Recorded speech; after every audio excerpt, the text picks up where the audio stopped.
Hello દોસ્તો, કેમ છો? આશા કરું છું કે તમે બધા ઠીક હશો. તો આજે હું તમને દીપડા વિશે થોડી માહિતી આપીશ. તો ચાલો શરૂ કરીએ. દીપડો એક સમયે સંપૂર્ણ દક્ષિણ એશિયા અને આફ્રિકામાં, કોરિયાથી દક્ષિણ આફ્રિકા સુધી જોવા મળતો હતો.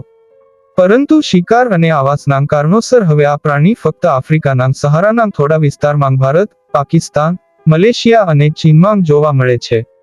ચિત્તા અને દીપડા વચ્ચે ખૂબ સામ્ય હોવાને કારણે ઘણા લોકો બંને વચ્ચે ભેદ કરવામાં ભૂલ થાપ ખાય છે. ચિત્તો મુખ્યત્વે ઘાસિયાંગ મેદાનોમાં રહેવાનું પસંદ કરે છે, જ્યારે દીપડો ગાઢ જંગલ અને ક્વચિત ઘાસિયા જંગલમાં જોવા મળે છે. ચિત્તો કદમાં દીપડા કરતાં નાનો, 1 મીટર ઊંચો, અને પૂંછડી સાથે લંબાઈ 1.5 મીટર અને વજન 45 કિલોગ્રામ ધરાવે છે. સામાન્ય દીપડો 70 સેન્ટીમીટર ઊંચો, 2.5 મીટર લાંબો અને વજન 45-75 કિલોગ્રામ ધરાવે છે. ચિત્તાના પગ લાંબા, કમર પાતળી, માથું કૂતરા જેવું અને તેની પીળાશ પડતી ચામડી ઉપર કાળાંગ ટપકાં હોય છે. દીપડામાં ચામડી ઉપર કાળાંગ ધાબાંગ જૂથમાં હોય છે. બિલાડી કુળના પ્રાણીઓ વાઘ, સિંહ, દીપડા વગેરેના પગના નહોર ચાલતી વખતે આવરણ નીચે અંદર તરફ ખેંચી લઈ શકાય તેવા હોય છે. ચિત્તાના પગના નહોર કૂતરાના નહોરની માફક બહાર હોય છે. આમ ચિત્તામાં બિલાડી કુળ અને શ્વાનકુળના લક્ષણોનું મિશ્રણ જોવા મળે છે, માટે તેને ફેલિકસ પ્રજાતિમાંથી જુદો પાડી અલગ પ્રજાતિમાં મૂકવામાં આવ્યો છે. ચિત્તો મોટે ભાગે અલગ રહેવાનું પસંદ કરે છે. તેની ખાસ વિશિષ્ટતા તેની દોડવાની ઝડપમાં છે. જમીન ઉપરના સમસ્ત પ્રાણીઓમાં તે સૌથી ઝડપથી દોડનારું શિકારી પ્રાણી છે. તેની દોડવાની ઝડપ કલાકે 110 કિલોમીટર જેટલી નોંધાઈ છે, જો કે તે સળંગ થોડાંક મીટરના અંતર સુધી જ આ ગતિ ટકાવી શકે છે.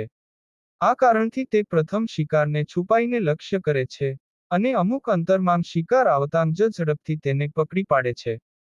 ચિત્તો મોટા ભાગે દિવસે શિકાર કરે છે. આફ્રિકાના જંગલોમાં ક્યારેક નાના ટોળામાં શિકાર કરે છે. નાના હરણાં, સસલાં જેવા પ્રાણીઓનો પીછો કરી તેમનો શિકાર કરે છે. ક્યારેક તેણે કરેલો શિકાર સિંહ, દીપડા કે જરખ પડાવી પણ લે છે.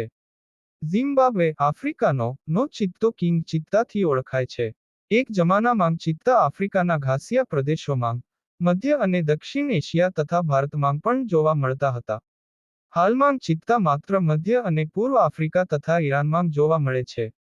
1904માં ભારતમાં ઝારખંડમાં ચિત્તાનો શિકાર કર્યાનો ઉલ્લેખ મળી આવે છે.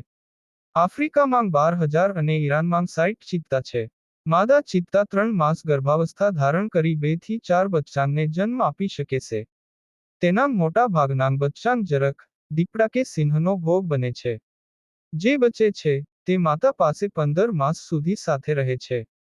તો મિત્રો, મેં તમને દીપડા અને ચિત્તા વિશે થોડી રોચક માહિતી આપી. તો વિડીયોને લાઈક અને સબસ્ક્રાઇબ જરૂર કરજો. ધન્યવાદ.